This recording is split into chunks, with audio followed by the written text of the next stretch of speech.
If you came to me and you told me I had a legitimate shot to win the presidency of the United States of America, I would definitely consider it. How excited are you for a Stephen A. Smith presidential run? Would you ever run for office? I would love to be in a presidential debate. Stephen A. Smith is now being propped up as some voice of reason who understands both sides and isn't afraid to speak truth to Democrats. You know she did. If you had a primary, the likelihood is that she would not have been the Democratic nominee. And you can't say that about Trump in this side. It's all a farce, and the Democrats are actually considering making Stephen A. Smith a key part of their 2028 plans. I'll break it all down for you, but first, here's Stephen A. Smith lying about his college basketball career, first saying on ESPN that he played in 1 career game, and then later on his podcast saying he played in 0 career games. What is this? Nah, this is hilarious. JJ's on the right.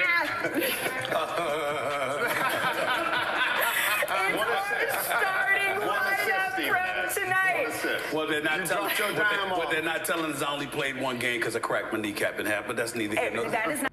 They talk about I averaged 1.5 points a game. I saw some article on social media. That's a lie. It was less. See that?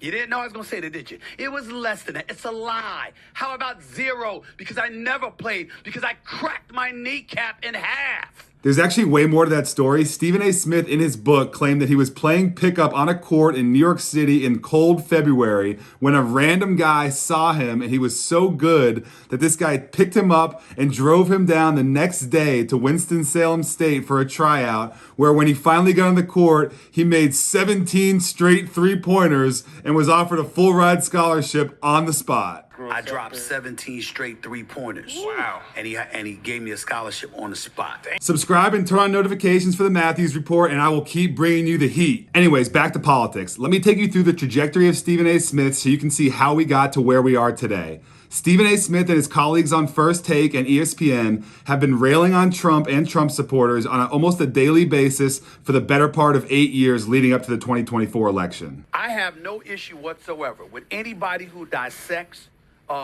the behavior of our president. His behavior has been embarrassing. It's been disgraceful.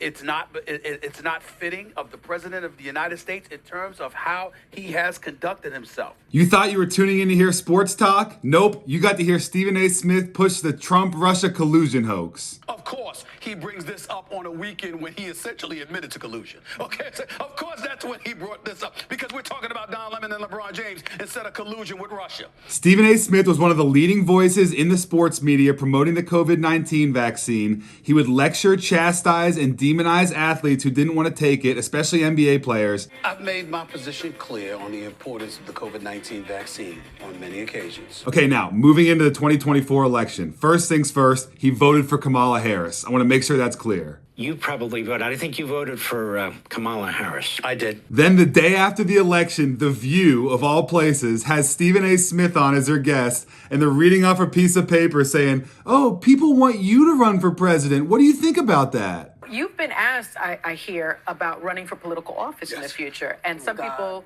have said that they could see you running for president. If you came to me and you told me I had a legitimate shot to win the presidency of the United States of America, I would definitely consider it. But I'm going to do what I believe is in the best interest of the American people, whatever that may be, and I'm going to make my decisions, and I'm going to stand on it. If you think it's just a coincidence that The View had Stephen A. Smith on the day after the election, then I've got a beachfront property in North Dakota that I'd like to sell you. Then all of a sudden, on a dime, Stephen A. Smith is all over television. He's on Fox News. He's up there with all these fake media personalities, and he's going to be the one to explain to you why Trump won. He understands the Trump voters. He understands both sides of America, and he's going to be the one to explain this to you, and he's got all the solutions for the future. I'm a fair-minded individual. I'm going to call balls and strikes like I see it, and I think that this, just like in 2020, one could argue that folks did not vote for Biden. They voted against Trump. I think in this case, it wasn't about voting for Trump. It was about voting against the left and how extreme they became. Next thing you know, I can't open my phone or my computer without seeing some high-paid media personality tell me how great Stephen A. Smith is and how much we need him in politics. Stay on it, Stephen A. You are the voice that is needed in the dialogue because you're so smart, you're savvy, you know how to communicate, and you have no dog in the fight. I kind of like your podcast because you go off into, other topics besides the area of expertise that you're in, which is sport. Yeah. When you did your first 2 episodes, when you did your podcast, and you had Cuomo and Bill O'Reilly Hannity, and then Cuomo, right? Yes. And I'm like, freaking love it. What? By the way, people still try to tell me that there wasn't undercover agent provocateurs in the crowd on January 6th dressed as Trump supporters. Well, maybe you'll believe it if you hear it from Stephen A. Smith. So 23 folks for the FBI were in the crowd. And we're just finding that out. Didn't hear anything about that for the election. There was more than 23 or 26, and that's admitted on record by the chief of the Capitol Police, but that's neither here nor there. So here's the play. From November to January, he's all over the place talking about, I'm bipartisan, I can see both sides, I can see Trump won because of this, and he's smart, and Democrats lost because of this, and they're idiots, and I understand America. February 1st hits, and he goes right back to the Trump's an idiot, Trump's a racist. To say that President Trump was utterly irresponsible in the rhetoric that he spewed is an understatement.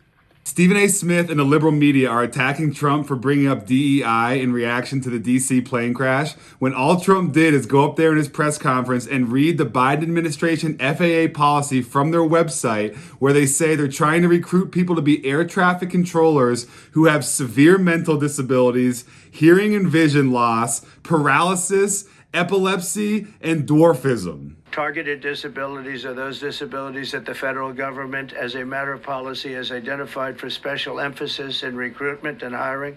The FAA's website states they include hearing, vision, missing extremities, partial paralysis, complete paralysis, epilepsy, severe intellectual disability, psychiatric disability, and dwarfism all qualify for the position of a controller of airplanes. As sure as the sun rises in the east and sets in the west, you have not heard the last of Stephen A. Smith when it comes to undercover Democrat politics. I gotta give Jason Whitlock a lot of credit for tipping me off to this. His show Fearless on the Blaze Network is fantastic. I did this video on Stephen A. Smith because he is the perfect example of what's going on in the American political landscape right now.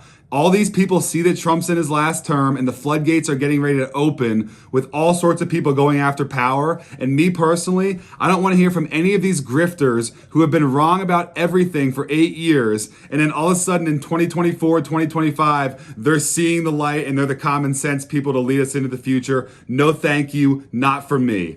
Thank you for watching the entire Matthews Report. Please subscribe and turn on notifications. I appreciate you all so much who watch these reports. Check back for the next report, and I'll see you again soon.